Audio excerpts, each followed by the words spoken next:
VFM Sport, tous les lundis soirs de 19h à 20h sur VFM.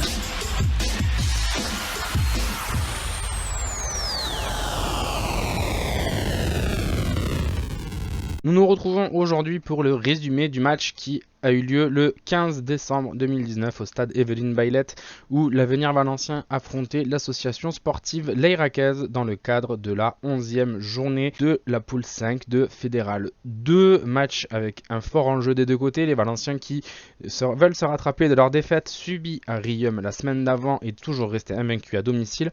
Quant aux Layrakais, eux, ils veulent tout simplement venir confirmer à Valence d'Agen leur bon début de saison. Match qui débute sur les chapeaux de roue puisque dès la 3e minute de jeu, les Valenciens vont pouvoir se montrer dangereux sur cette sortie de mêlée. Petite incompréhension, mais Jason Deschamps est vif et récupère le ballon. Derrière, on va pouvoir alimenter les deux secondes de ligne de l'Avenir Valencien, Luciano Aïssiake, qui casse la défense layracaise et qui trouve au soutien son compère de la seconde ligne du jour, Tounoui Anania. Derrière, on va pouvoir jouer là au large et alerter les trois quarts valenciens qui peuvent faire parler leur maîtrise du surnombre et qui délivrent une offrande à Jason Deschamps qui peut aller applautir le ballon derrière la ligne d'en but. 3e minute de jeu et voilà l'Avenir Valencien qui mène déjà 7-0. On se retrouve 3 minutes plus tard où les joueurs de l'Ayrac ont le ballon en main dans le camp de l'Avenir Valencien et ils viendront créer l'erreur dans la défense valencienne et obtenir une première pénalité pour eux. Pénalité qu'ils verront avancer de 10 mètres de plus suite à une pénalité rapidement jouée, ce qui permettra aux joueurs de l'Ayrac et à leur buteur des Cotigniers de pouvoir ouvrir le score pour les joueurs lot-et-garonnais qui ne seront menés plus que de 4 points à la fin de cette tentative. Voilà les joueurs de l'Ayrac qui sont menés 7-3. On retrouve les Valenciens à la 12e minute de jeu avec une touche à leur avantage sur les 5 mètres de l'Ayraquais. L'Ayrac défend cette touche de manière peu académique en se mettant un petit peu en difficulté, ce qui donne une nouvelle munition pour l'attaque valencienne. Jarmouni sorti de mêlée qui vient défier la défense adverse. On va assister à une longue série de différents défis côté valencien. On va venir profiter de l'avantage laissé par monsieur l'arbitre pour venir envoyer les avants au charbon comme on dit sur la défense layracaise et de ça naîtra une nouvelle phase d'attaque côté valencien puisque cette pénalité donnera lieu à un avantage pénalité que Augustin Henrique va malencontreusement manquer côté valencien. Les Valenciens qui mènent toujours 7-3 au quart d'heure de jeu et qui ont pour l'instant la main mise sur le ballon et sur le match. L'équipe de l'Ayrac qui n'a que trop de mal à contrer les offensives menées par les trois quarts valenciens.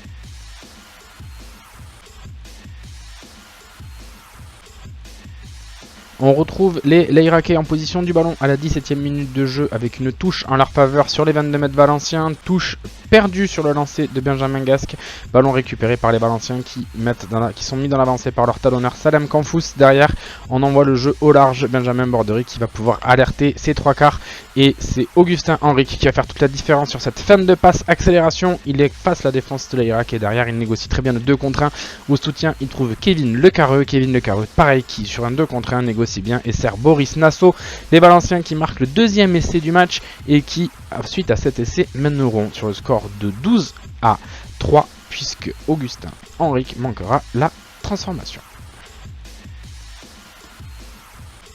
Suite à une pénalité manquée de Descoutinias, les joueurs de l'Ayrac verront tout de même le ballon leur revenir puisque sur le renvoi au 22 qui suit, ce sont les Valenciens qui sont pénalisés une nouvelle fois. Augustin Henrique sanctionné d'un plaquage dangereux, plaquage en l'air, qui sera sanctionné sur le coup d'un carton jaune, permettra à Descoutinias de tirer une deuxième fois et venir cette fois-ci marquer les 3 points supplémentaires à l'association sportive layracaise.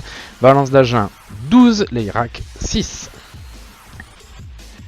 C'est 3 minutes plus tard, en infériorité numérique, que les Valenciens vont venir défier la défense de l'Ayrac. 28e minute de jeu, les avants valenciens qui viennent faire un groupé pénétrant. Infériorité numérique, on rappelle Augustin Henrique qui vient de prendre un carton jaune.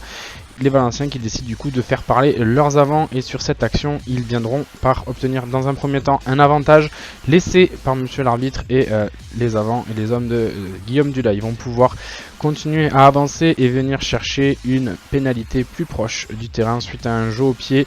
Ils viennent mourir à quelques centimètres de la ligne, profiter de l'avantage et du coup en l'absence d'Augustin Henrique, c'est Benjamin Bordery qui va prendre le jeu au pied et qui va passer 3 points de plus pour l'avenir valencien. Valence 15, l'Irak 6. Ce seront les derniers points marqués dans cette première mi-temps. Nous retrouvons du coup en début de deuxième mi-temps les Valenciens tenter une pénalité qui n'arrivera pas au bout, qui sera un peu courte. Augustin Henrique qui touchera la barre transversale. 4e minute de jeu de cette deuxième mi-temps, on retrouve les Valenciens à l'attaque depuis leur propre 22 mètres. Les Valenciens qui entament cette phase de jeu sur d'abord un premier ballon groupé pénétrant. Guillaume Dulaï qui alerte au ras du ruck son numéro 8, Yacine Jarmouni. Derrière, on continue à faire jouer les avants. Sébastien Gori qui vient au défi, qui avance à son tour de quelques mètres, soutenu par ses coéquipiers. Derrière, Guillaume Dulaï qui fera jouer à hauteur Clément Delon qui vient en percussion. On va jouer au pied, par-dessus. On alterne côté valencien, on fait jouer au pré avec les avants, par-dessus, au pied. On récupère le ballon sous la chandelle. Derrière, plusieurs temps de jeu où on fera encore avancer les avants. Derrière, on viendra, après ce temps de jeu, alerter les trois quarts. Ce sera au tour des trois quarts valenciens de mettre un petit peu de vitesse. Mais derrière, on va faire jouer d'abord Kevin Le Carré en percussion. La défense de l'Irak qui fait dans un premier temps reculer la défense valencienne. On est sur un déjà sixième temps de jeu. On rejoue avec les avants. Le jeu s'est arrêté, on rejoue avec les avants. On remet de la vitesse, du dynamisme avec Salem Kanfous qui vient en perforateur au ras du ruck. La vitesse est prise, on garde cette vitesse et derrière on fait jouer Benjamin Bordery qui alerte Jason Deschamps, qui casse un plaquage, qui évite un deuxième, qui sert Kevin Le Carré qui sert à hauteur Boris Nassau, qui ne parvient pas à lui donner le ballon dans de bonnes conditions, le ballon qui aura été jugé en avant par monsieur l'arbitre. On se retrouve derrière à la 15e minute de jeu de cette deuxième mi-temps où les joueurs de l'Irak vont enchaîner plusieurs temps de jeu, plusieurs moments où l'équipe des Lot-et-Garonnais va réussir à mettre la main sur le ballon, réussir à être dangereux pour les Valenciens et les mettre en difficulté. On les voit là ouvrir, jouer avec leurs avants et continuer sur plusieurs temps de jeu. Dans la continuité de ça, les joueurs de l'Irak parviendront à avancer et à mettre l'équipe de Valence en difficulté sur cette action, même si derrière, quelle maladresse viennent gâcher les offensives irakaises comme celle à l'image à l'instant. On perd de la vitesse, on envoie derrière la première ligne. Wilson Papa en percussion sur la défense valencienne. Il arrive à remettre de l'avancée dans le jeu irakais. On verra qu'en continuant, en changeant de sens, ça avance toujours. Et derrière, l'équipe de l'Irak va obtenir une pénalité. Choix fort de la part de l'Irak, puisque derrière, on ne prendra pas les points. On essayera d'aller marquer un essai. On est qu'à 9 points de l'avenir valencien et on essaye de venir gratter un essai. Choix qui ne sera pas payant côté l'Irakais, puisque du coup, ce sont les Valenciens qui, après plusieurs temps de jeu, vont pouvoir se dégager en ayant récupéré ce ballon. On m'a envoyé, c'est aussi Fono dans un premier temps en percussion, ouvrir le champ pour son numéro 9, Guillaume Dulaï, qui va dégager le camp valencien.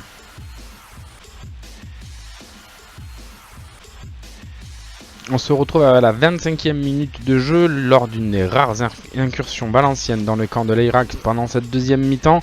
Et sur cette mêlée, Yacine Jarmouni qui peut alerter Jason Deschamps qui vient franchir le premier rideau de défense l'Irakais, qui se fait plaquer, repasse par le sol. Et là, c'est Guillaume Dulaï qui va alerter son numéro 10, Benjamin Bordery, qui prend un drop et marque 3 points pour les Valenciens. Voilà les Valenciens qui arrivent à marquer pendant que les joueurs de l'Irak, eux, n'ont pas su concrétiser leur domination pendant dans ce milieu de deuxième mi-temps. Valence qui reprend le large au score 18-6. 2 minutes plus tard, les joueurs de l'Irak qui ont le ballon sur ce lancer en touche, ils arrivent à le conserver. On alerte 3 quarts qui viennent jouer auprès du regroupement et suite à cette action, les joueurs de l'Irak vont enfin réussir à mettre la défense de Valence à la faute sur ce contexte au sol.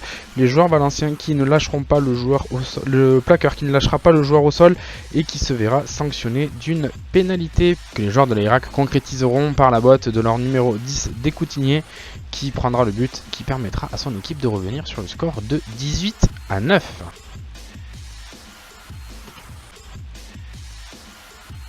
Dernière occasion d'essai des Valenciens à la 35e minute de jeu. Ils ont une touche. Sur cette touche, ils vont tenter de partir en groupe et pénétrant. Les Valenciens qui, à ce moment-là, veulent aller chercher le bonus offensif. Ils sont plus qu'à un essai de ce bonus offensif. Ils obtiendront une pénalité. Suite à cette pénalité, ils ne parviendront pas à avancer sur la touche qu'ils prendront. Les Valenciens qui échoueront à un essai du bonus offensif et laisseront la possibilité aux joueurs de l'Irak de pouvoir enchaîner à la 40e minute de jeu dans le temps additionnel et venir chercher suite à cette bonne mêlée, une mêlée qui rendra le ballon, une mêlée qui viendra pourrir le ballon valencien et qui ne leur permettra pas de pouvoir jouer ce ballon proprement. Derrière, Boris Nassau qui est mis sur le reculoir sur ce plaquage, et derrière les Valenciens sont obligés de jouer en reculant. On ouvre jusqu'aux 3/4 Valenciens qui se feront pénaliser suite à ce passage au sol. Maintenu au sol, le joueur ne lâche pas le ballon, il se relève, il est pénalisé, et ce qui permet à l'équipe de l'Irak de venir récupérer un bonus défensif sur la pelouse de l'Avenir Valencien. Score final 18-12, bonus défensif pour l'équipe de l'Irak et une nouvelle victoire à domicile pour les Valenciens. VFM Sport, tous les lundis soirs de 19h à 20h sur VFM.